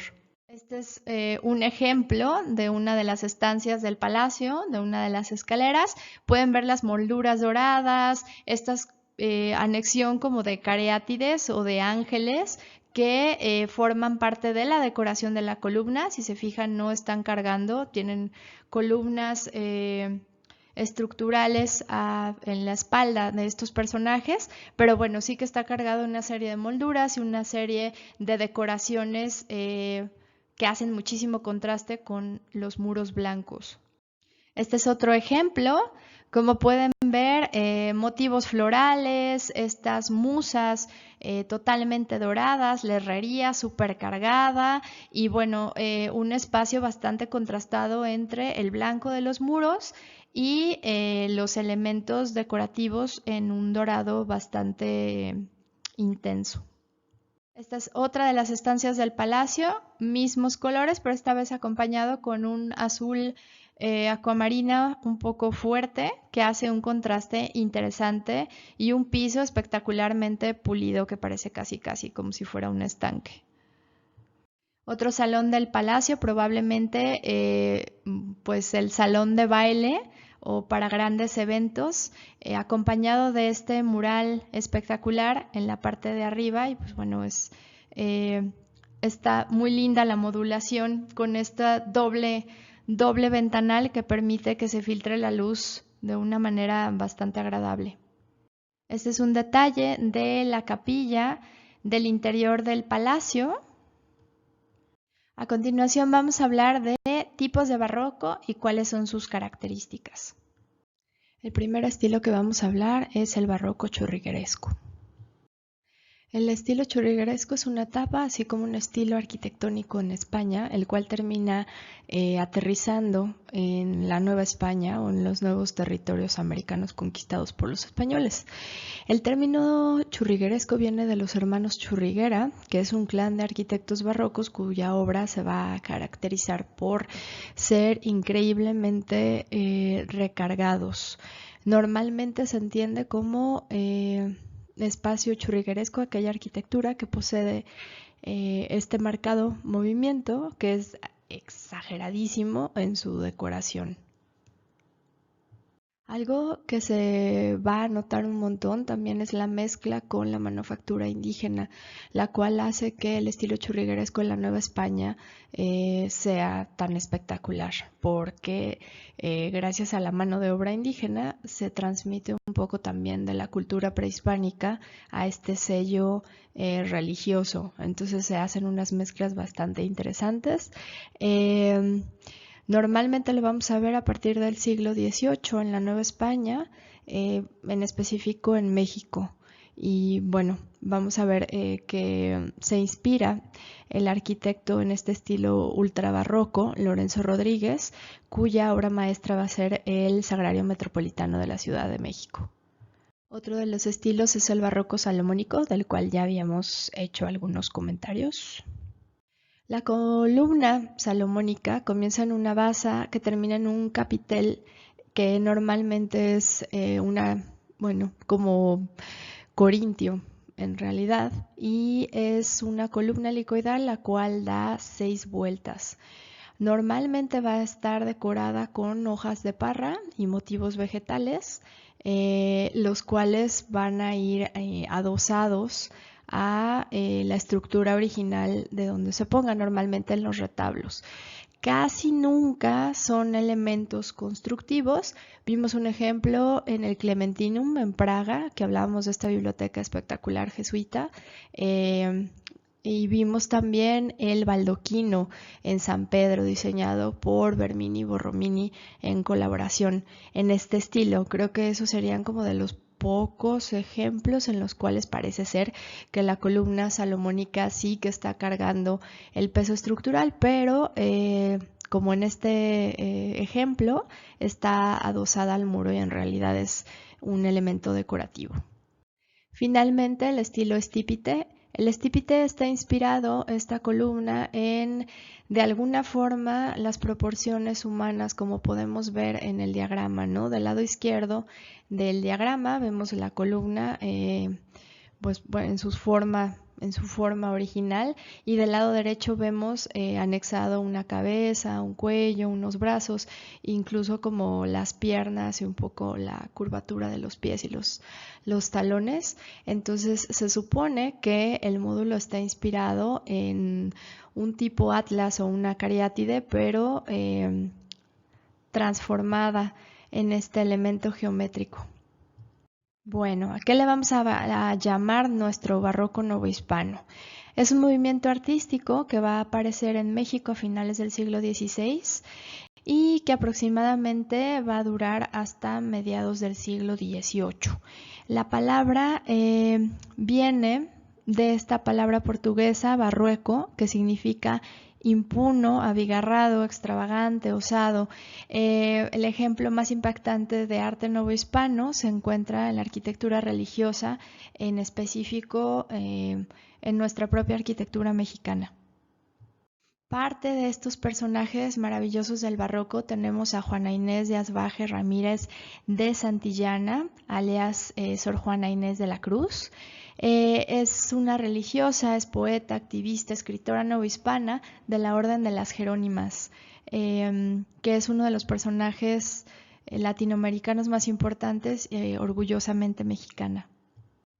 Sor Juana Inés de la Cruz, niña prodigio, la cual desde los 3 años ya sabía leer y escribir, y que comienza a escribir poemas a los 8 años. Se traslada con su familia a la Ciudad de México y es ahí donde entra a la corte de los virreyes españoles, que eran la máxima autoridad del rey de España aquí en México. Y es así como es descubierta de alguna forma. Es apadrinada por unos marqueses, que son los que ayudan a su crecimiento y su carrera como escritora. Al decidir que no quería casarse, toma el hábito y entra a la Orden de las Jerónimas, en donde puede seguir desarrollando su actividad como escritora, como poetisa, como activista, y bueno, es una de las figuras más importantes de la era de oro novohispana mexicana. Esta es una fotografía en la cual se encuentra la fachada de la Catedral de la Ciudad de México, y al lado está el Sagrario Metropolitano de la Catedral de la Ciudad de México, el cual es considerado como una máxima joya del estilo churrigueresco en México. Otros ejemplos notables del barroco se encuentran en pueblos mineros.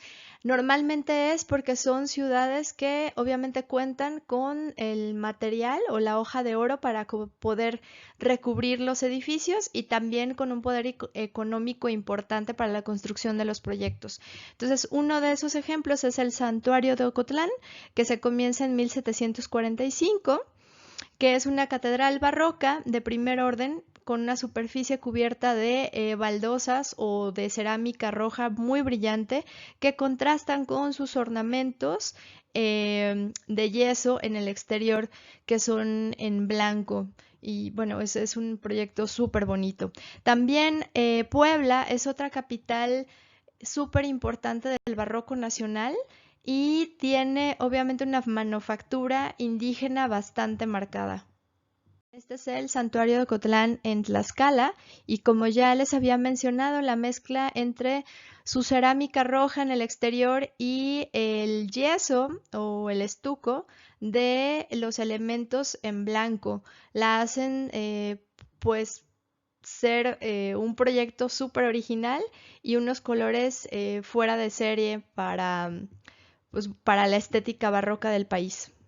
El exterior tiene fachada que da al ingreso principal, que tiene esta forma de una concha gigante, la cual se repite en el interior, pero en el interior está anexada al retablo totalmente recubierta de hoja de oro.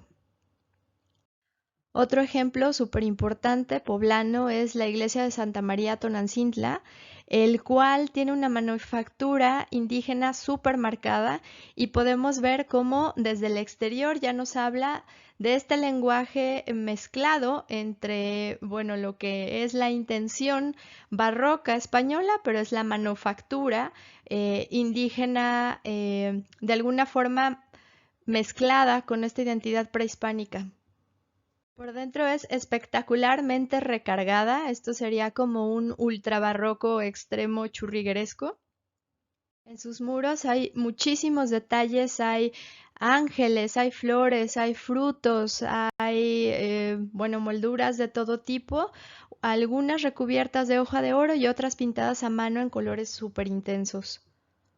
Este tipo de manufactura y este tipo de mezcla de imágenes son las que nosotros consideramos arquitectura novohispana, donde se sigue notando el peso de la mano de obra indígena, que a su vez mezcla estos íconos religiosos católicos con un poco con su estética prehispánica.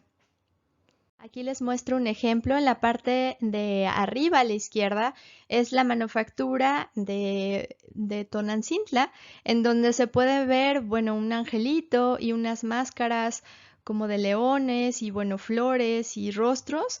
Esta es la manufactura indígena por excelencia, y en la parte de abajo es una pintura de ángeles, es Jesucristo con San Juan Bautista y unos angelitos, los cuales están conviviendo todos juntos. Esta estética del niño regordete y rubio es lo que se espera que el barroco exprese en Europa, pero en la parte de arriba vemos que el barroco novohispano pues muestra como esta mezcla súper fuerte de la estética prehispánica. Otro ejemplo poblano es esta, que es una casa, es un proyecto para una casa unifamiliar privada. Se le nombra el Alfeñique, también se encuentra en la ciudad de Puebla, y tiene esta mezcla súper interesante como lo habíamos visto antes en el Santuario de Ocotlán, que es esta mezcla entre cerámica exterior y estuco mezclados en estos dos colores blanco y rojo, los cuales hace que el mismo estuco, los mismos elementos florales y lo más recargado sea, pues sea más evidente. También en Puebla tenemos este ejemplo espectacular de la Biblioteca Palafoxiana. La Biblioteca Palafoxiana es considerada la primera biblioteca pública del continente americano y es fundada por el obispo Juan de Palafox y Mendoza en 1646. Actualmente sigue, siendo un espacio turístico, pero también de alguna manera se podría acceder a la información de los libros que se encuentran dentro de esta biblioteca. Otro ejemplo espectacular de barroco ultra recargado es dentro de la Catedral Metropolitana de la Ciudad de México, el Altar de los Reyes, que es lo primero que nos va a recibir cuando nosotros cruzamos el umbral de la calle hacia el interior de la catedral. Este es Tepoztlán, es el Museo Nacional del Virreinato y fue uno de los monasterios jesuíticos más importantes del país. Se encuentra más o menos a unos 40 minutos de la Ciudad de México. Actualmente alberga el Museo Nacional del Virreinato, tiene unas piezas espectaculares de justamente de esta época barroca y se conserva la iglesia intacta. La iglesia forma parte también del espacio del museo, ya no se hacen ritos religiosos dentro. Perteneció a la orden jesuítica, lo cual implica que pues, era uno de los tantos colegios y monasterios y espacios jesuíticos para difundir la cultura y la educación en el país. Estos son algunos detalles del techo. Como pueden observar, también ultra recargado con este par de arcángeles que parece que sostienen, este cuarteto de arcángeles que parecen sostener la cúpula y que están acompañados de una serie de pequeños querubines. Una vez más, otro ejemplo poblano, la iglesia de Santo Domingo. Estuco por fuera y pintura roja y por dentro es una explosión de hoja de oro y de flores, frutos, ángeles, piezas pictóricas gigantescas y un retablo espectacular. Aquí podemos ver una vista un poco de la cúpula principal y un detalle del altar en el cual podemos observar columnas salomónicas que forman parte de la estética de este altar principal. Otra joya del barroco considerada como Patrimonio de la Humanidad es el Templo de Santa Prisca en la ciudad de Taxco, en el estado de Guerrero. En este retablo estípite, que sí que llevaría como la estructura estípite, que es una de las más sencillas, entre comillas, del barroco, pero tan llena de ornamentos que se pierde un poquito la forma, o sea, podemos entenderla un poco por estas pinturas ovaladas, las cuales nos dan un poco la idea de la forma estípite dentro del altar principal. Otra vista del interior de la iglesia en el retablo del altar.